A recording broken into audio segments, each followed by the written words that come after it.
It will never be over. This tradition of break and build and break again. In a fit of rage, my blackness drags Rachel Dolezal by the roots of her badly permed hair. Damn, girl! Don't you know you gotta take your black face off before a fight? Why are you just standing in a corner like that? You scared? You don't know how to fight? You gotta know how to fight, girl. Not like fist fights, but like the policeman's bullet is following you through the shadows, so you gotta make it back home. Fight like you've just been pulled over and you don't want to become a Sandra Bland mugshot, so you gotta stay silent. Gotta make your mouth a graveyard. Fight like the homeless man just called you a nigger and you have to spend the next 3 days apologizing to your skin. Fight. Have you ever been called a nigger, Rachel? In a fight? In a university classroom? In front of your 13-year-old nephew?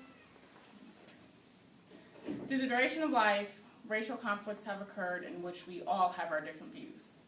But despite our opposing views, change is achievable.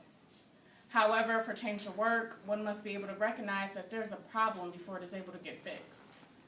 Albert Einstein once said, "We cannot solve our problems with the same level of thinking that created them." Told in this piece, we'll look at 4 different perspectives that force us to go deeper than our long-held beliefs. This is In a Fit of Rage, My Blackness Drags Rachel Dolezal, Dear James by George Dukas, and All Lives Matter by Royce Mann, and The News Reporter Said Jesus is White, and Stories of Racism, published by The Atlantic. Break and build and break again. My mother has 4 children, 1 white and 3 brown. To my white grandmother, we were niggers. I, in particular, was a chubby nigger. An offense I learned which greatly aggravated my already punishable by shunning crime of being born black. It was, after all, one thing to allow a little nigger girl into your home to sit in silence as you went about the business of teaching your real granddaughter on how to be a woman.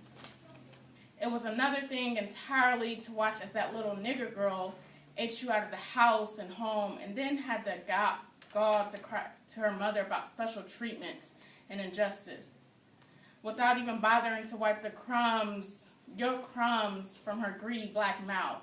Indeed, gluttony and blackness for my grandmother became an inseparable pair. Break and build again. Dear James, I have begun this letter 5 times and torn it up 5 times. I keep seeing your face, which is also the face of your father and my brother, like him. You are tough, dark, vulnerable, moody, with a very definite tendency to sound truculent because you want no one to think you're soft. You may be like your father in this. I don't know. But certainly both you and your father resemble him very much physically. Well, he is dead. He never saw you, and he had a terrible life. He was defeated long before he died because at the bottom of his heart, he really believed what white people said about him. You can only be destroyed by believing that you really are what the white world calls the N-word. Take no one's word for anything, including mine. But trust your experience. Know whence you came. If you know whence you came, there is no limit to where you can go. The details and symbols of your life have been deliberately constructed to make you believe what white people say about you.